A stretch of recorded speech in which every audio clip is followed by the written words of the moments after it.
Salam Bapak Ibu, Saudara dan Saudari, sahabat-sahabat garam dunia yang terkasih. Selamat hari Minggu untuk kita semua. Dan hari ini kita masuk hari Minggu biasa yang ke-33. Bacaan Injil yang kita renungkan pada hari Minggu ini diambil dari Injil Matius bab 25 ayat 14 sampai dengan 30. Kita merenungkan bersama satu perumpamaan yang menarik tentang bagaimana 3 orang yang diberikan talenta dari tuannya, bagaimana juga mereka berusaha untuk mengembangkan talenta itu. Dari bacaan Injil ini, kita mau merenungkan bersama bahwa Tuhan selalu memberikan talenta, memberikan kepercayaan kepada kita semua. Ada yang diberikan 5 talenta, ada yang diberikan 2, dan juga ada pula yang diberikan 1 talenta.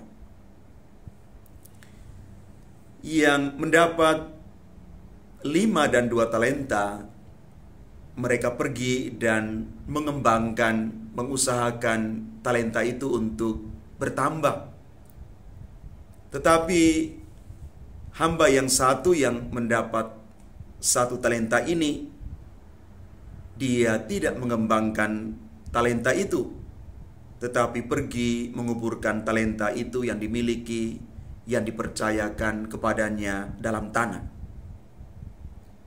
Bapak, Ibu, Saudara, dan Saudari yang terkasih, hamba ketiga dalam perumpamaan yang mendapat 1 talenta dan kemudian pergi menguburkan talenta itu sebenarnya tidak salah menurut adat istiadat Yahudi. Karena di dalam adat Yahudi dikatakan seorang hamba yang dipercayakan oleh tuannya untuk menjaga harta miliknya dianggap telah menjalankan tugas dengan baik jika ia menyimpan harta tersebut dalam tanah sehingga tidak dicuri orang. Maka dalam hal ini hamba ketiga adalah hamba yang baik dan taat menjalankan hukum yang berlaku. Namun justru di dalam Injil yang kita dengar hari ini, apa yang dilakukan oleh hamba tersebut dipersalahkan oleh Yesus. Lantas pertanyaan kita demikian, mengapa dia dipersalahkan oleh Yesus? Yang pertama, kita bisa melihat bahwa Tuhan pemilik talenta mempercayakan harta kepada para hambanya dengan jumlah yang sama antara hamba yang satu dengan yang lainnya. Dikatakan bahwa para hamba itu diberikan sesuai dengan kesanggupannya. Kata kesanggupan yang dipakai oleh pengarang Injil menjadi poin penting.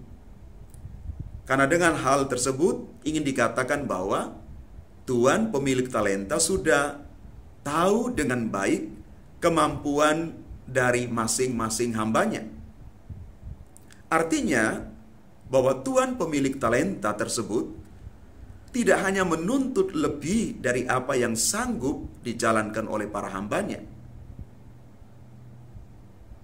Tinggal apakah para hamba yang dipercayakan talenta-talenta tersebut mau mengusahakan atau tidak.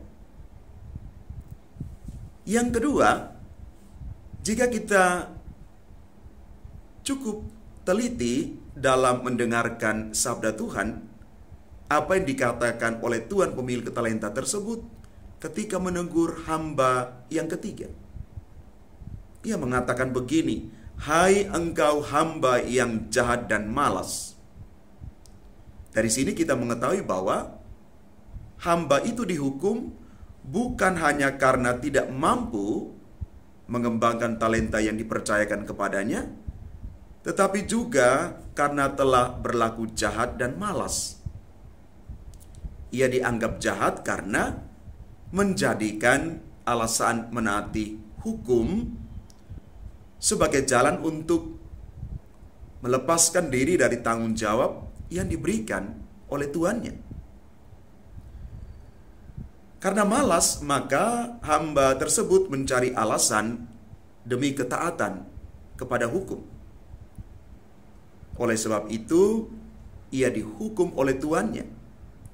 Dengan demikian, hamba itu tidak berjuang maksimal untuk melakukan apa yang diminta oleh tuannya. Tetapi justru dia mencari celah untuk menghindar dari tugas dan tanggung jawab yang diberikan tuannya kepada dia. Bapak, Ibu, saudara dan saudari yang terkasih, sadar atau tidak, hal ini pun kerap kita lakukan dalam hidup setiap hari.